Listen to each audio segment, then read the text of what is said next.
Simanca.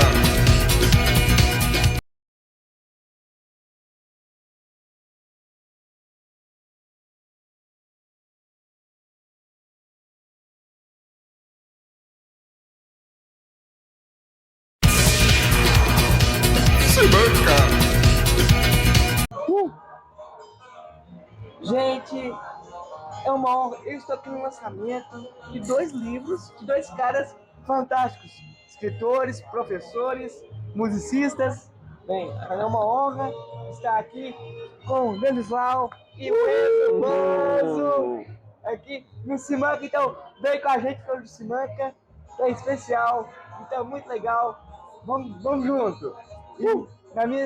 Nas filmagens hoje, estou contando com a Nath Calan. Ela foi pescar assim mesmo. Eu tô aqui. E eu vou começar. Antes de começar, eu vou falar do meu patrocinador, né, gente? Que a gente Necessário. precisa. A gente precisa. Então, eu tô aqui graças a Querube, né? Vestidos e festas, o final do ano tá aí, então já sabe, né? Já pode ir lá, já pode escolher seu vestido, fazer ele sobre comer também, que é muito bom. Meu amigo, o Fábio Madruga, tem a Madruga Guitar Tech. Você vai fazer aquele som, tem que fazer tem que ter aquela guitarra mais, Claro. mais bem afinadinha, nos beats. E meu cadelinho aqui, gente, é do Baruco Renato, lá é muito bom. Olha, eu achei que eu tô muito bonito com esse cabelo curto, então, já sabe, tem que marcar antes, porque na dona tudo uma correria, então vai lá. E agora, eu vou começar agora conversando com vocês. Gente, eu quero saber primeiro, qual que é a importância das palavras para vocês? Nossa, importância total, máxima. A gente pensa por palavra, sente por palavra, sonha por palavra, a gente é por palavra, nós somos seres de linguagem, né? A nossa existência está atravessada de palavras para tudo quanto é lado, elas vêm e a gente não consegue se desviar. É um assalto. Então, é isso, é o começo e o fim de tudo. E a gente a palavra ela é isso para todo mundo, né? Mas quando a gente é o profissional da palavra, né? Ou o amante da palavra, e a palavra ainda vira objeto de devoção, às vezes ela é puro som, como se fosse música entrando, você abstrai do sentido, você fica só observando a beleza de uma palavra, como uma palavra se combina com a outra, né? A palavra para o escritor, para o poeta, é bem como, né, como dizia vou falar do Sartre aqui, tem que citar, né? Mas o Sartre fala que na poesia a palavra é como a música, as notas, o som para a música, as formas, as cores para as artes visuais. Então, quando a gente trabalha, sobretudo com poesia, com canção que a gente faz, a palavra, além de tudo que ela já é no mundo, a gente ser de linguagem, ela também é a nossa matéria de trabalho artístico. Gente, e vocês estão lançando dois livros baseados nas crônicas, jornais que vocês escreveram aqui na cidade de Berlândia, Diário de Berlândia, que eu também faço parte hoje em dia, e no Correio de Berlândia. Mas vocês já são escritores, já têm outras obras, né? Antes dessa publicação. Eu quero saber como que vocês se classificam como autores, como escritores de obras literárias, primeiramente. Vou começar com o Enzo. Tá bom. Olha, isso aí é uma coisa que a gente, na verdade, eu pelo menos acho que assim, né? O Oswald de Andrade, ele tem um trabalho dele que é um jeito de se denominar, que é o homem sem profissão, né? E eu acho que nas palavras, eu sou, e talvez o Denislau seja, também um pouco sem profissão, porque a gente navega na canção, a gente navega na poesia, a gente faz crônica, então a gente pensa na palavra no contexto da música, no contexto do jornal, no contexto do livro de poema. No caso do Dantes, ele já escreveu romance, né? Ficção, né? Nesse caso, né? Eu não tenho muito talento para ficcionista, não, mas me sinto meio sem profissão assim como artista, porque também a palavra até em outros trabalhos, como por exemplo projetos culturais, que é uma coisa que eu trabalho, também é um trabalho de linguagem, trabalho de palavra. Sim. Então, assim, por um lado sou uma subprofissão, por outro lado minha profissão é a palavra. Que definição. Eu vou tomar isso pra mim também. Nossa, fica à vontade, é nosso. Eu também abraço, exatamente, eu acho que mesmo foi muito preciso nesse apontamento de uma imprecisão, né? Quer dizer, orienta mesmo. Eu vou me denominar um desempregado. Eu vou me denominar um desempregado. Bem-vindo ao time. Bem-vindo. Agora.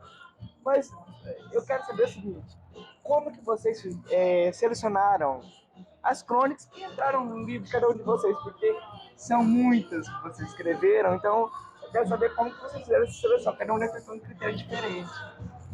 Começa, Danislau. Então, as minhas crônicas são bem mais antigas que as do Banzo. Nem tanto assim, vai, só os animes, vai. E eu sou bem mais desorganizado que o Banzo. Então você veja que eu já entro no jogo numa situação de clara desvantagem, porque 2010, que foi quando eu comecei a escrever, era outro planeta, era outro mundo. E eu realmente tive que acessar os arquivos, recuperei algumas, não todas. E aí eu deixei algumas de fora, porque eu achei que elas tinham validade maior no contexto em que foram lançadas do que hoje. Esse foi basicamente o critério, sabe? O que é válido ainda hoje que foi lançado naquela altura do campeonato. E basicamente foi esse o critério que eu escolhi. Aí das 100 que eu escrevi, esse livro está lançando 50. Então metadinha ficou, metadinha saiu. Ó. Coloquei todas. Coloquei todas. O que eu fiz foi organizar, até por uma coisa histórica mesmo, né? Está dividido em 3 capítulos, 3 partes, né? São 77 que eu escrevi, um período de 3 anos. E o primeiro bloco chama-se Alvorada Literária de um Cronista Iniciante, que é justamente o meu começo como cronista. E ela vai até março de 2020. O segundo bloco É a pandemia. começa com a pandemia. É o nome da minha primeira crônica da pandemia, que se chama O Dia em que a Terra Parou. A partir daí, as crônicas ficam muito marcadas pela pandemia. No começo de 2021, ainda na pandemia, mas já podendo pelo menos dar uma voltinha, né, ao ar livre, né, vem o outro bloco que chama Poesia para Não Servir. E a escrita muda, não é só o tema, não, a escrita muda nesses tempos, então por isso eu dividi esses blocos. Muito interessante, curti. Bom, agora eu quero saber o seguinte: qual crônica que você mais se identifica hoje? Boa. E qual crônica você mais se identifica hoje? Porque a gente vai escrevendo, a gente tem uma percepção simplesmente diferente na hora da escrita. Quando você quer ler aquela crônica, eu acho que tem isso, tem aquilo. Qual que você mais se identifica hoje? O Danislau começa. Eu tenho que pensar. Essa é a estratégia dele, para pensar um pouquinho mais. Você escreveu primeiro, bicho. Tá certo. Critério é tudo, né, Igor? Eu gosto mais hoje das crônicas mais delirantes e ficcionais do que aquelas mais conectadas assim com a vida empírica. Sabe? Eu gosto mais disso que está mais para o campo da ficção hoje, até do que para o campo do relato cronista. Então, a minha favorita é Encontro Marcado com Reginaldo Rossi. Boa, gostei. Foda. Rei do Brega. Total. Eu escrevi muita coisa de análise também, de crítica, de livros, de discos, mas hoje as minhas preferidas são as que eu conto caso, que eu conto história.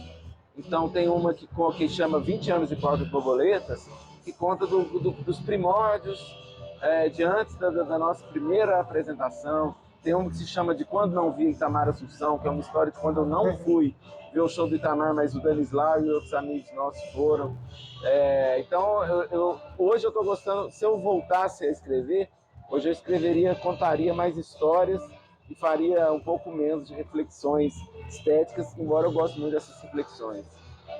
Interessante vocês falaram do Porcas, a gente vai falar também do Porcas, né? Porque a gente tem que falar, claro, né, do Porcas.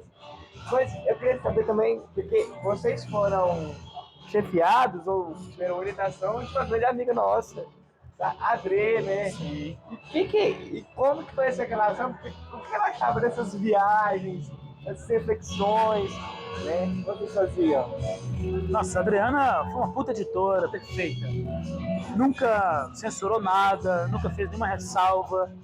Quer dizer, a gente sempre teve total liberdade para escrever, dava uns feedbacks assim, muito interessantes, sabe, dirigia a coisa. Às vezes o feedback dela valia mais para a próxima crônica do que para aquela que acabou de ser enviada. Porque a que a gente acabou de enviar tem que ser publicada logo, no outro dia. Mas os feedbacks dela, assim, foram decisivos, assim, para o encaminhamento do projeto, sabe? Ela gosta muito dessas coisas de cultura, que eu acho que ela deve ter se deliciado com essas coisas. Ah, é. Eu fui, como ela já tinha trabalhado muitos anos com o Danislau, trabalhar comigo para ela foi fácil. Porque eu sou doido, mas é bem menos, sabe? Eu tô achando que o céu é difícil aqui, ó. Eu tô achando aqui, ó. Tá vendo? Você sabe quem é o Batman e quem é o Robin aqui agora ainda. Não vou fazer essa comparação, gente. Eu não me coloco no meio disso aqui tudo. Não me coloque nisso. Eu tava mole pra ela já. Depois de trabalhar com o Danislau, foi moleque. Tudo fica fácil, né, Mazão? Boa. Gente, eu quero falar dessa veia de educacional que vocês têm. Eu acho muito interessante como que vocês levam essa veia artística lá dentro da sala de aula, dentro de uma instituição que vocês trabalham. Como vocês trabalham e veem esse universo dessa juventude hoje em dia. A gente gosta muito de sala de aula, a gente saiu de lá. Desde o começo, sabe, da existência, né? Eu, particularmente, nunca me afastei, porque eu gosto daquele ambiente. Eu acho um ambiente produtivo, acho um ambiente tesudo, acho que é vivo.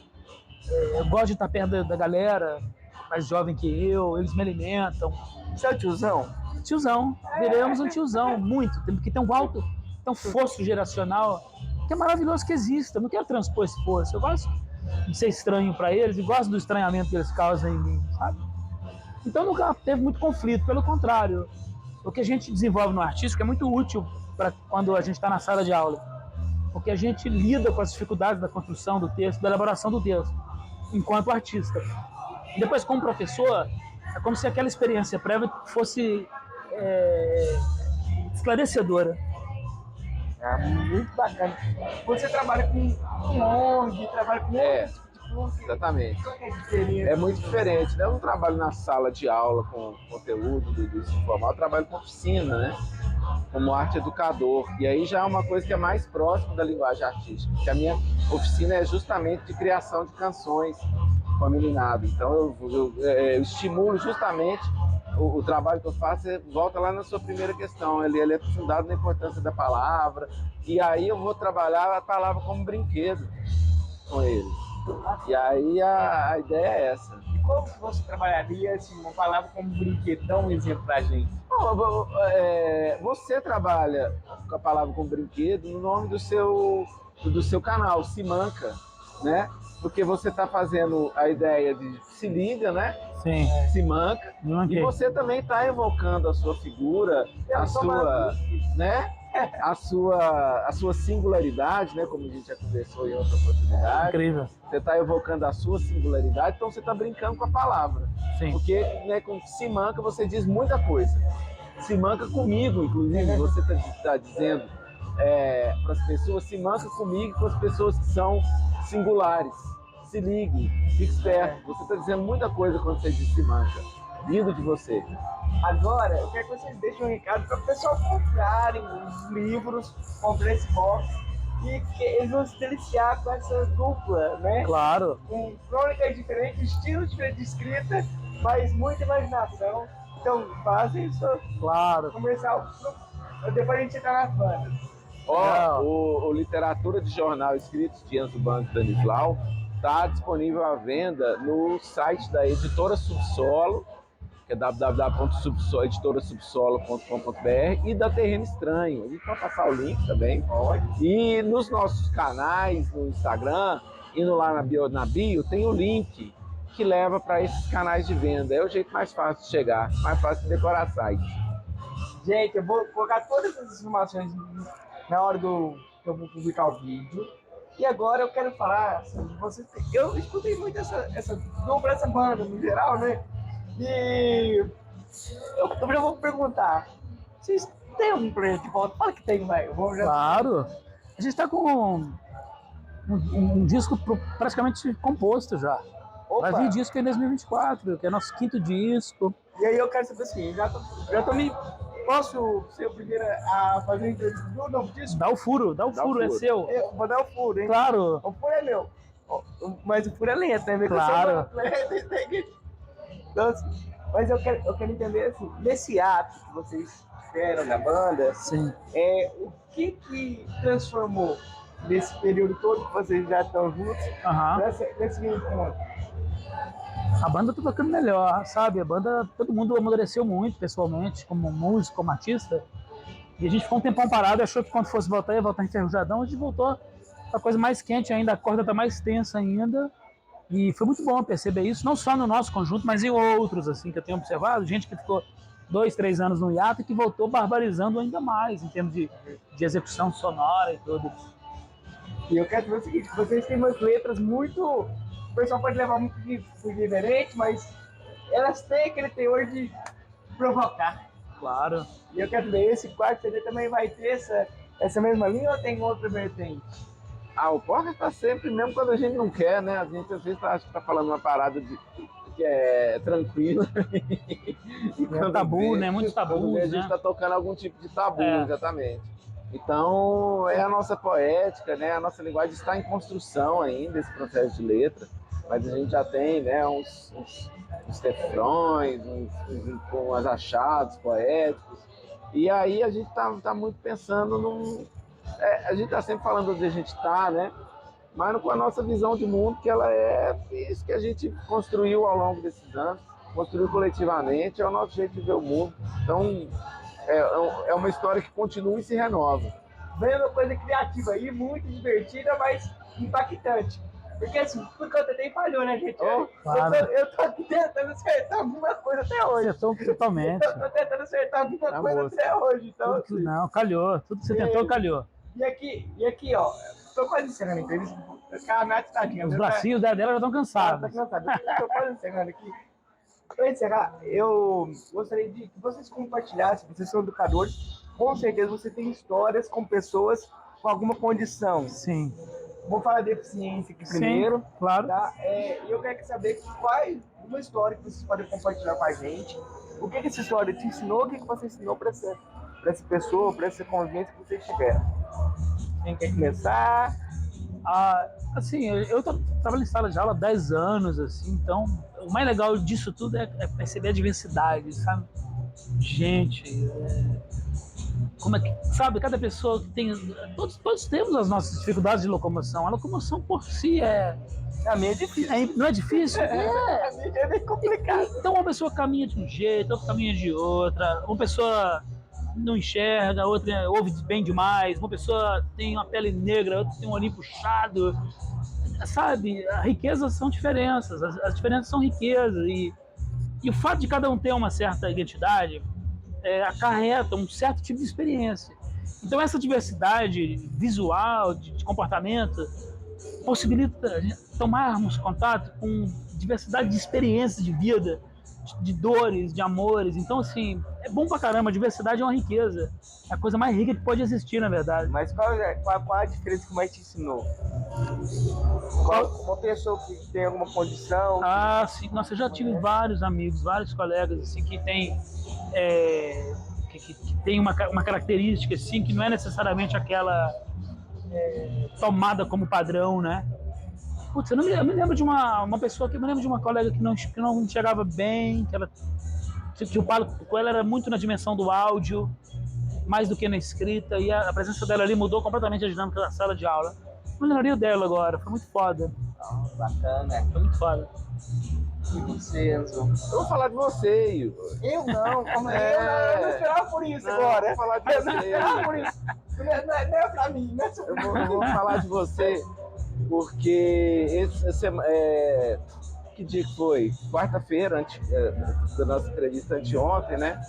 Eu fui conversar com meu amigo, o Marco Aurélio Querubim, né, fundador do Cantar, e o Marquinhos estava muito encantado com você, né, que você está começando a trabalhar com isso lá e tal. Massa. E eu falei com ele, Marquinhos, você sabe que eu fui o Cupido, né? Eu que apresentei, né, eu vi você lá no show do Murilo, que é um menino que foi uma criança do Encantar, que cresceu e virou artista. E o pessoal do Encantar tinha acabado de pedir uma indicação de assessoria de imprensa. E o Marquinho, que é outro amigo, quase tão antigo quanto o Danislau, que eu tenho, né? Uma amizade de 25 anos aí pra frente. O Marquinhos é uma pessoa muito ligada nas histórias de vida e tal. E aí ele me contou que foi pra reunião com você sem saber, sem nenhum tipo Sem conhecer essa sem condição. conhecer a sua condição especial. E ele disse que ficou muito comovido à medida que você começou a contar a sua história.